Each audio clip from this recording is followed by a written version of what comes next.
Voici comment checker la qualité d'un matcha lorsque je suis en rendez-vous business au Japon.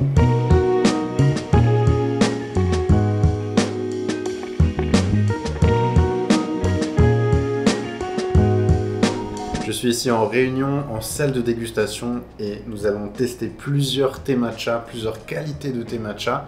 Alors au début on a des qualités, ici on a des qualités culinaires qui sont donc des assemblages de première et deuxième récolte qui sont plus utilisés pour faire des lattés ou pour faire des applications culinaires ou même des produits industriels.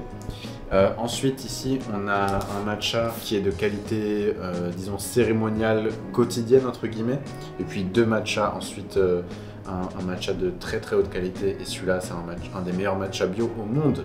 C'est d'ailleurs notre matcha hyper premium bio, ultra premium bio et puis ceux-là on n'utilise pas vu que c'est des qualités culinaires. Lors de l'appréciation d'un matcha, en fait, quand je suis en réunion au Japon comme maintenant, je vais sélectionner les matchas en fonction de plusieurs critères.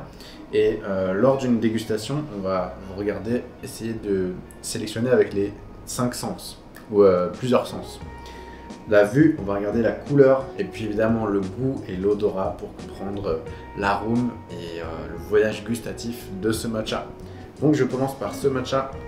Et voilà, c'est le plus haut qualité, c'est notre matcha hyper premium bio. Goûtons-le.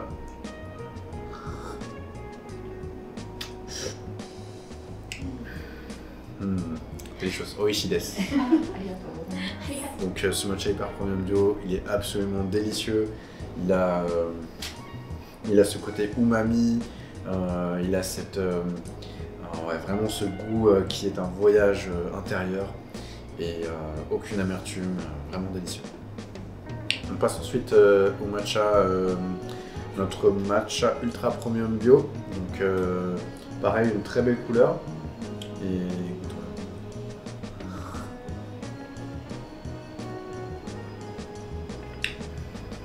également très très bon.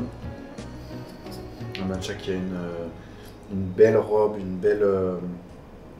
Il est très full body, il est très équilibré. On passe maintenant au matcha premium bio, notre best-seller chez Kumiko Matcha. Et ce matcha est très bon pour une dégustation quotidienne et c'est d'ailleurs pour ça que vous l'adorez et qu'il est le best-seller chez nous.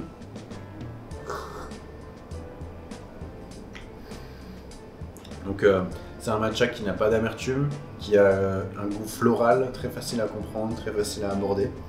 Et même si tu ne connais pas le matcha, tu pourras l'apprécier. Ensuite, on passe sur les matchas plutôt culinaires. Alors ceux-là, je sais qu'ils seront moins agréables pour moi à goûter parce évidemment, il y a un peu plus d'amertume. C'est des matchas qui sont faits plutôt pour les préparations latté, les préparations culinaires, là où il y aura d'autres ingrédients qui seront ajoutés à la préparation.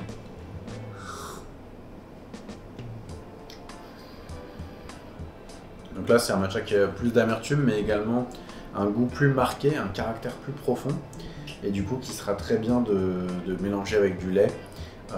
Parce que du coup la saveur se tiendra. Ok, on finit avec cette qualité qui est vraiment la qualité culinaire ou alors une qualité industrielle plus on va dire. Il y a souvent des glaces qui sont faites avec cette qualité, bien que moi je préfère les glaces faites avec les meilleurs matchas possibles. Goûtons ça. Là il y a vraiment une forte amertume, donc on appelle ça nigami. On appelle ça nigami en japonais, c'est le goût de l'amertume. Alors en vrai en japonais il y a 5 ou 6 mots pour décrire l'amertume, pour décrire différents types d'amertume. Et donc voilà, ce matcha il a un côté plus amer parce qu'il provient d'une deuxième et troisième récolte qui sont peut-être assemblées toutes les deux. Et du coup il a son usage, mais c'est vraiment pour des usages disons industriels, c'est-à-dire dans des gâteaux, dans des produits de grande distribution, des snacks, etc. Donc là, ça sera plutôt ce matcha qui est utilisé parce qu'il est mélangé avec beaucoup de choses qui peuvent en cacher l'amertume, notamment du sucre. Je vais finir quand même, pour pas finir là-dessus, je vais finir par le meilleur. Et quand on compare les deux, c'est vraiment, il n'y a rien à voir. Ici, il y a beaucoup plus de saveurs, c'est incroyable. Voilà, merci pour cette dégustation. Arigatou gozaimasu.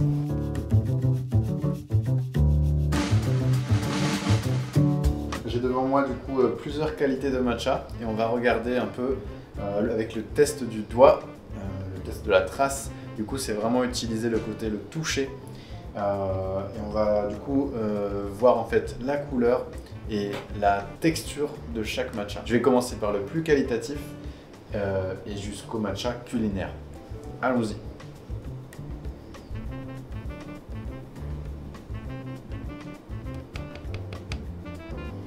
Donc là on a une finesse, un grain qui est très très fin et une très belle couleur. Et au toucher c'est vraiment agréable.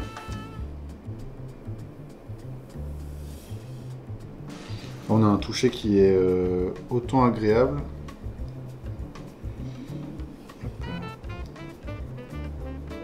Entre ces deux-là, au niveau du toucher, c'est à peu près similaire. On passe à celui-là. On voit qu'il est, moins... La texture est un peu plus rugueuse. Entre là et là, on voit que c'est plus fin. C'est plus fin ici que là. Et la couleur est aussi un petit peu moins puissante que ici. C'est normal. Ça, c'est un des meilleurs matchas bio au monde. On passe sur les qualités culinaires et industrielles. On peut voir que la qualité culinaire, la trace va moins loin. C'est un peu plus sec. Et je vais essayer. Ouais, un peu plus sec et moins fin. Ensuite, on passe à cette qualité.